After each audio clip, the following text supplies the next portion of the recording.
Over the years that I've been making videos for this channel, I've occasionally come across stories of missing tanks and warships buried in peculiar places all over the world. If you remember, there was the King Tiger buried under a French village street, the German pocket battleship buried under a car park, and a pair of German U-boats half buried in an English river. But there is always more to find, and this story is unique. A British and a German wartime vessel buried together and forgotten for almost a century. The town of Dartmouth is, as its name suggests, at the mouth of the River Dart in the English county of Devon. It is home to the Royal Navy's Officer Training College.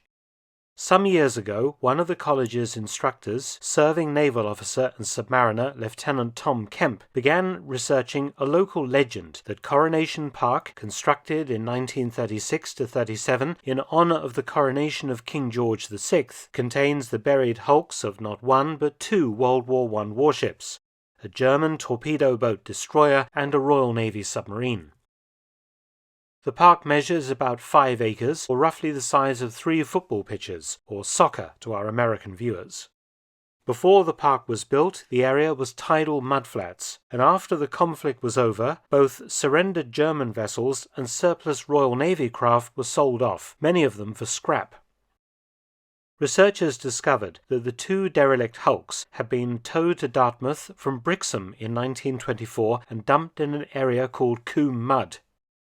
Already stripped of their guns and anything else of value, the hulks were supposed to have been scrapped at some point, but for financial reasons the owner didn't bother, and the 2 vessels sat on the mudflats, half submerged, acting as a sort of metal breakwater.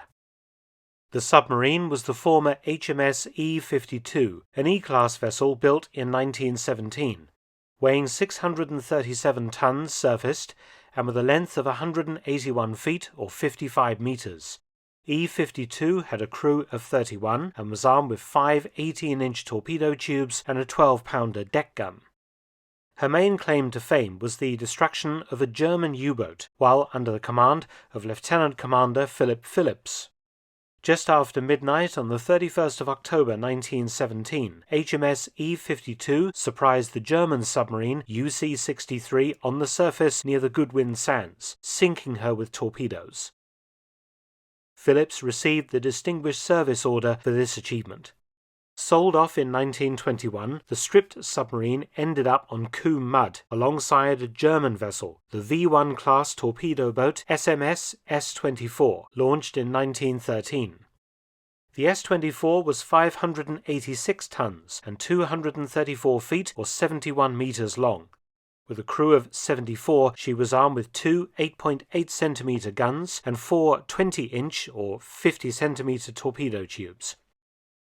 A member of the German High Seas Fleet, she supported the German battleship bombardment of Great Yarmouth on the 3rd of November 1914 and Scarborough, Hartlepool and Whitby on the 16th of December 1914.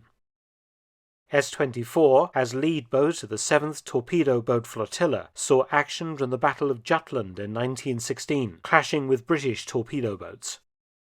From 1917, S-24 operated out of Zeebrugge in Belgium, attacking shipping in the English Channel and North Sea and shelling ports in Kent, seeing plenty of action. Following Germany's surrender, the S-24 remained part of the new post-war navy, but was eventually sent to Cherbourg, France, with many other German torpedo boats to be selected by the victorious powers to use in their own navies. Unfortunately, S-24 was not purchased and, along with other unwanted ships, was sent to Britain to be disposed of.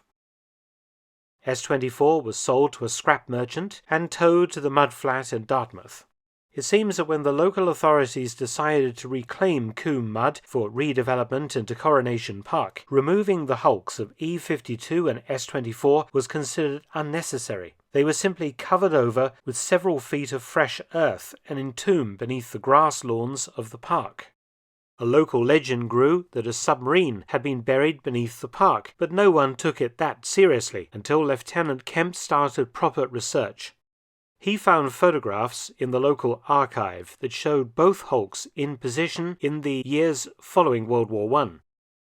He could find, however, no record that either hulk had ever been removed from the site or scrapped in situ before the park was built in 1936–37.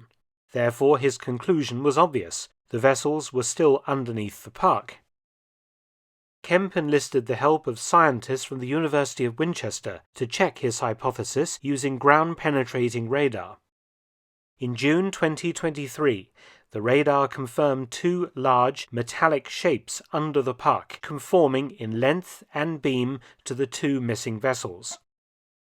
The radar pictures were apparently unmistakable. HMS E-52 lies in the northeast corner of the park, and SMS S-24 at right angles to it and south of the submarine.